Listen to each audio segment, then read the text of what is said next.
మకరం వారి కనుక చూసుకుంటే మకర లగ్నానికి పూర్వజన్మ కర్మ ప్లానెట్ ఈజ్ మార్స్ అవుతాడు, గుర్తుపెట్టుకోండి.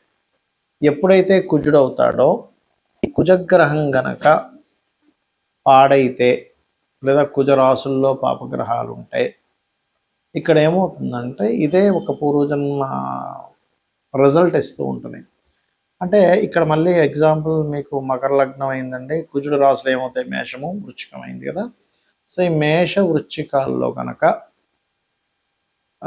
మంచి గ్రహం అంటే మేషంలో ఎగ్జాల్టెడ్ సన్ ఉన్నాడు, మంచి నేమ్ అండ్ ఫేమ్ ఇస్తుంది. అంటే ఈ జీవితంలో ఈ పూర్వజన్మ కర్మలో ఒక నేమ్ వచ్చినటువంటి లైఫ్ని మీరు గడుపుతారు. ఒక నేమ్, ఒక పేరు ప్రఖ్యాతలు, ఆ లైఫ్ని మీరు గడుపుతారు.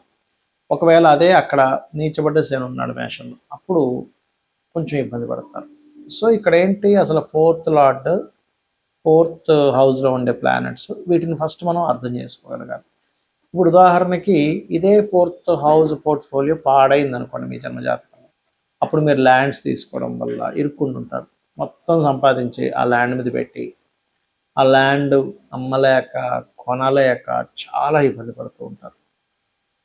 సో ఇక్కడ ఆ స్థితి ఉంటుందన్నమాట. కాబట్టి మీరు మెయిన్గా మార్స్ హౌజెస్లో ఉండే ప్లానెట్స్, మార్స్ ఏ దీంట్లో ఉన్నాడు అనే దాన్ని ఒక్కసారి మీరు అర్థం చేసుకోగలగాలి.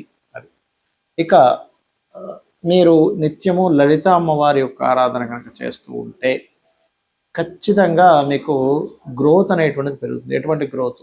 సింపుల్, ఏం లేదు, మీ యొక్క జన్మజాతకంలో ఆయుష్ పెరగడం అనుకోండి, ఏదైనా కెరియర్ పరంగా ఉండేటువంటి స్ట్రెస్ తగ్గడము, రుణరోగ శత్రువుల నుంచి బయటపడము, పూర్వజన్మ కర్మ నుంచి బయటపడడం అంతా కూడా లలిత అమ్మవారి యొక్క కంట్రోల్లోకి వెళ్తూ ఉంటుంది.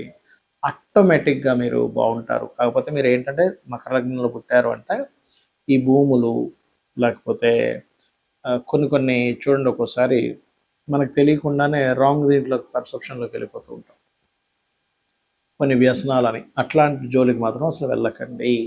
ఇక్కడ ఒకటే గుర్తుపెట్టుకోండి, లగ్నానికి శుభులు పాపులు అని ఉంటారు. ఇందులో ముఖ్యంగా మేషము, కర్కాటకము, సింహము, వృశ్చికము, ధనస్సు, మీనము, ఈ లగ్నాలు గురువర్గ లగ్నాలు. ఓకే, అదేవిధంగా శనివర్గ లగ్నాలు అంటే వృషభము, మిథునము, కన్య, తుల, మకర, కుంభాలు శనివర్గ లగ్నాలు. ఇందులో మీద ఏ లగ్నం అయితే ఆ లగ్నానికి శుభులు పాపులను వేరువేరుగా ఉంటారు. అంటే శనివర్గ లగ్నాలకేమో శని, శుక్ర, బుధ, రాహువు శుభులు అవుతారు. గురువర్గ లగ్నాలు అని చెప్పుకున్నాను కదా, నేను చెప్పాను కదా, ఏది మేషము, కర్కాటకము, సింహము, వృశ్చికము, ధనుర్మీన లగ్నాలు. వీళ్ళకి శుభులు ఎవరు సర్వసాధారణంగా అంటే వీళ్ళకి శుభులు చూసుకుంటే కనుక గురువు, కుజుడు, రవి, కేతువు, అదేవిధంగా చంద్రుడు. అయితే ఈ చంద్రుడు గనక క్షీణచంద్రుడు అయితే శనివర్గ లగ్నాలకు శుభుడవుతాడు, పూర్ణచంద్రుడు అయితే గురువర్గ లగ్నాలకు శుభుడవుతాడు. ఇది క్షీణచంద్ర పూర్ణచంద్ర బట్టి మారిపోతూ ఉంటుంది. రైట్. అయితే ఇక్కడ ప్రధానంగా ఏంటంటే ఈ గ్రహాలు ఏవైతే ఉన్నాయో, ఈ యొక్క గ్రహాల యొక్క స్థితిగతులు ఏవైతే ఉన్నాయో గుర్తుపెట్టుకోండి. ఈ స్థితిగతులు గనక మీకు మంచి ఫలితాలు ఇస్తున్నాయి అంటే మీ యొక్క లగ్నం నుంచి మంచి ప్లేసెస్లో ఉన్నాయి. అంటే శుభగ్రహాలు అనుకోండి, ఉదాహరణకి మీకు సహజ శుభగ్రహాలు ఏంటి ఇందులో మళ్ళీ చూసుకుంటే గురువు, శుక్రుడు, బుధుడు, పూర్ణచంద్రుడు, వీళ్ళందరూ సహజ శుభగ్రహాలు అవుతాయి. వీళ్ళు కనుక కేంద్ర కోణాల్లో ఉంటే మీకు ఆటోమేటిక్గా ఆ లైఫ్ అంటే ఆ యొక్క మహాదశ సాఫీగా వెళ్ళిపోతుంది. మీరేం టెన్షన్ పడకూడదని మీరు నిర్ధారణ చేసుకోవాలి. మీ జాతకం మీరే చూసి నిర్ధారణ చేసుకోవచ్చు. అలా కాకుండా పాపగ్రహాలు కనుక కొంత కేంద్రాల్లో ఉంటే, అంటే కేంద్ర స్థానాలు, కోణ స్థానాలు అంటే ఏంటి, 1, 4, 7, 10, 5, 9, వీటిని పాపస్థానాలు అంటూ ఉంటాం.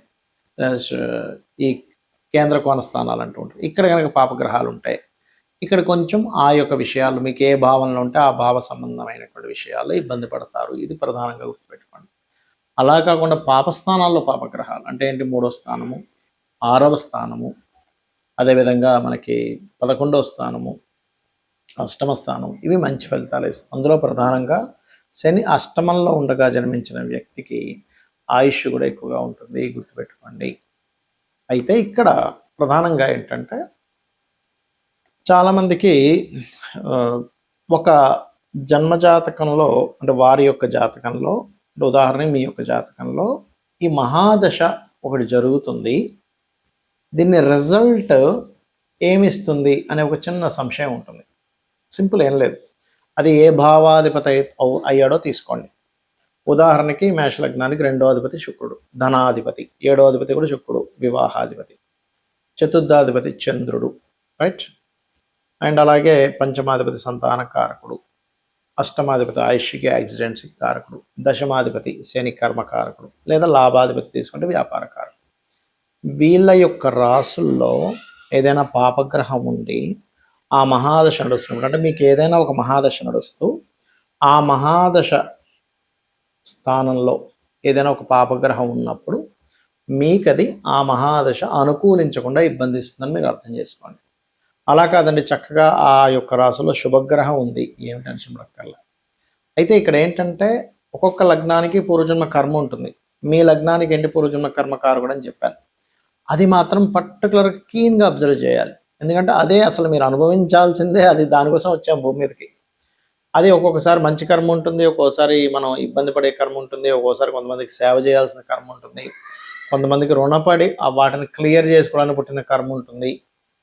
కొన్నిసార్లు కొంతమంది చూడండి దేశం కోసమే వాళ్ళు పోరాడతారు, కొంతమంది సన్యాసులు అయిపోతారు, మరి కొంతమంది ఆ ఫ్యామిలీ కోసమే పుట్టినట్టుగా ఉంటుంది. అంటే ఏమిటి, మీరు ఎన్ని ప్రయత్నాలు చేస్తున్నా కొన్ని విషయాలు మాత్రం మీకు సంబంధం లేకుండా అలా జరిగిపోతున్నాయి అంటే మీరు అర్థం చేసుకోవాల్సింది ఇట్స్ వెరీ క్లియర్.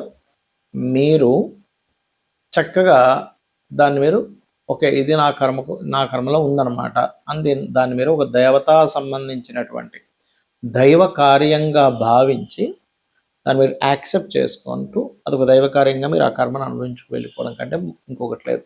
మరి అలా అని ఎప్పుడు కష్టాల్లో ఉంటున్నానండి ఈ కర్మ అనుభవించాలంటే కష్టం ఏ గ్రహం వల్ల వస్తుందో తెలుసుకోండి.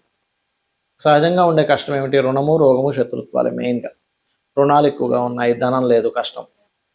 హెల్త్ ఇష్యూస్ ఉన్నాయండి, అదొక పెద్ద కష్టం. శత్రుత్వాలండి, ఆఫీస్లో శత్రువు, ఇంట్లో భర్తతో శత్రుత్వాలు, చుట్టాల్లో శత్రుత్వాలు, ఎక్కడికైనా వెళ్తే శత్రుత్వాలు, బండి మీద వెళ్తుంటే పక్కన ఉన్నాడు ఏదో అంటూ ఉంటాడు, నన్ను బస్సులో ఎక్కిన గొడవే, ప్రతిదీ గొడవే. అంటే మీకు ఎక్కడో మార్స్ భయంకరంగా పాడయ్యాడు.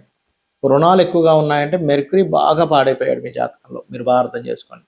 కెరియర్లో సెట్ అవ్వట్లేదంటే శని పాడయ్యాడు. అప్పుడు ఏం చేయండి, ఏ గ్రహం పాడైపోయిందో ఆ గ్రహానికి సంబంధించినటువంటి దానం ఇవ్వండి.